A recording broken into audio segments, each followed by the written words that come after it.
Senhor presidente, senhoras e senhores senadores.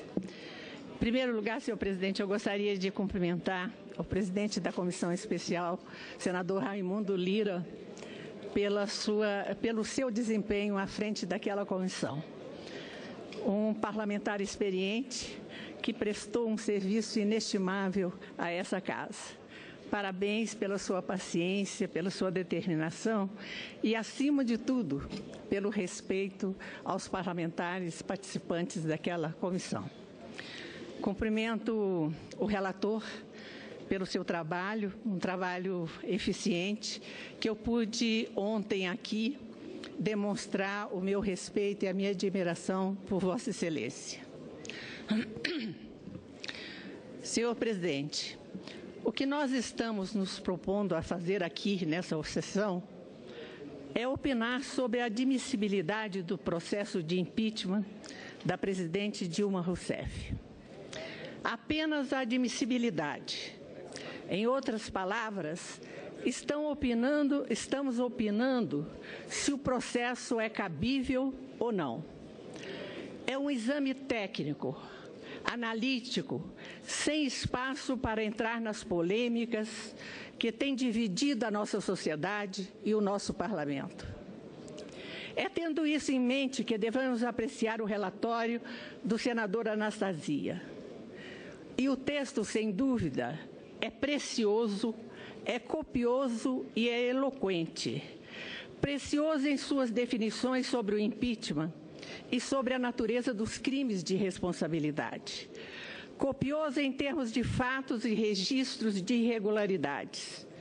Eloquentes nas refutações aos argumentos da defesa. Em primeiro lugar, eu entendo que o trabalho do senhor relator se contrapõe de maneira muito eficaz às inúmeras filigranas processuais que a defesa invocou.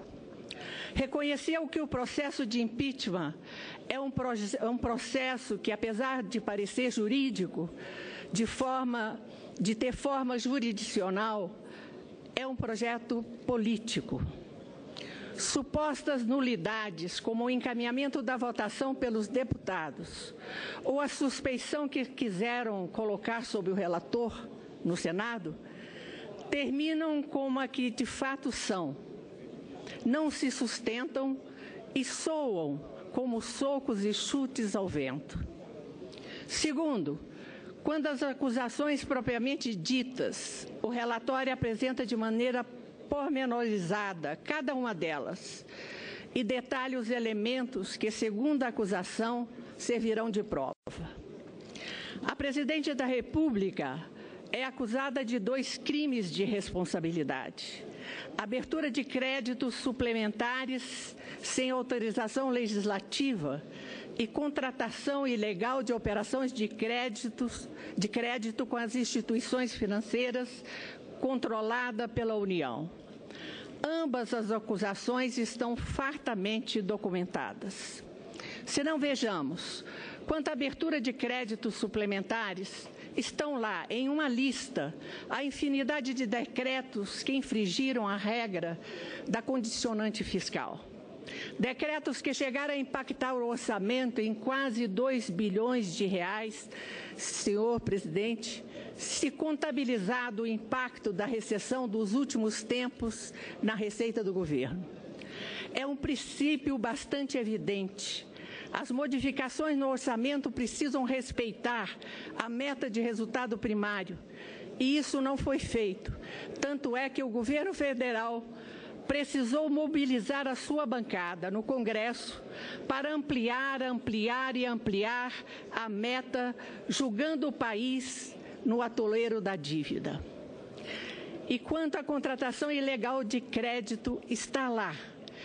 A União acumulou passivos com a Caixa, com o Banco do Brasil, com o BNDES, com o FGTS. Passivos bilionários, contraídos à revelia do Parlamento, mostrando o desprezo às instituições e ao ordenamento jurídico do país. Igualmente relevante é o fato do Poder Executivo ter ignorado em 2015 ofícios do TCU que indicavam a edição de decretos de créditos suplementares incompatíveis com o cumprimento da meta de resultado primário já em 2014, contrariando o artigo 4º da Lei Orçamentária.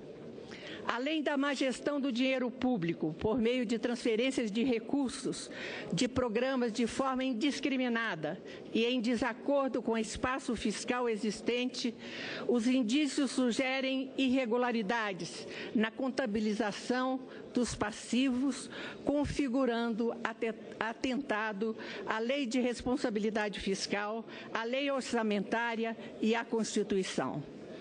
De acordo com as informações do Banco Central, as pedaladas do governo ao final de cada ano cresceram de 2,3 bilhões de reais em 2008 a 12,98 bilhões de reais em 2011, saltando para 58,68 bilhões de reais em 2015. Como destaca o senador Anastasia em seu relatório, trata-se da admissibilidade de uma denúncia centrada em indícios de irregularidades que pode colocar em xeque o regime de responsabilidade fiscal conquistado há 16 anos. Está em jogo, portanto, um patrimônio caro aos brasileiros, a estabilidade fiscal e monetária do país. As medidas governamentais citadas e documentadas na denúncia representam a violação sistemática da Lei de Responsabilidade Fiscal, o principal dos mecanismos jurídicos para a estabilidade da nossa economia. O sentido último desses dois crimes poderiam ser resumidos em duas observações aos administradores públicos. É proibido gastar mais do que arrecada. É proibido comprometer o orçamento mais do que autorizado pelo Poder Legislativo. Durante o governo Dilma, a União praticou o exato oposto que deve ser um orçamento com responsabilidade fiscal. E as consequências estão aí. A inflação atingiu a marca de 2 dígitos. Os juros subiram a um nível de 10 anos atrás. A perda do Produto Interno Bruto, o PIB, deverá chegar perto de 8% somente em 2015 e 2016. As receitas de arrecadação de tributos ficaram seriamente comprometidas. A trajetória de nossa dívida gerou uma crise de confiança na capacidade do governo de honrar a sua dívida. Não à toa, em 2015, o país perdeu o selo de bom pagador junto às agências de classificação de risco. Os capitais estrangeiros fundamentais para realizar investimentos na nossa precária infraestrutura, por exemplo, tenderão a diminuir com a falta de confiança no país. O desemprego tem subido continuamente desde o fim de 2014 e deverá continuar a piorar nos próximos meses, refletindo em menores salários e aumento da informalidade no mercado de trabalho. É certo que resolver a situação do nosso quadro fiscal é condição necessária, mas não suficiente para a economia voltar a crescer, de modo que o país volte a reduzir as enormes desigualdades e injustiça social.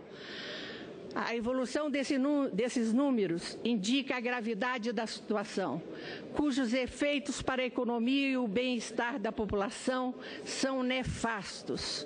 Infelizmente, a irresponsabilidade do Poder Executivo na gestão da política fiscal imporá sacrifícios às futuras gerações. Portanto, existem razões de sobra para investigarmos mais a fundo todos os indícios apontados pelo relator e buscarmos a responsabilidade da mandatária da nação. É por isso que a minha posição é favorável à admissibilidade do processo de impeachment da presidente Dilma Havana Rousseff. Muito obrigada, senhor presidente.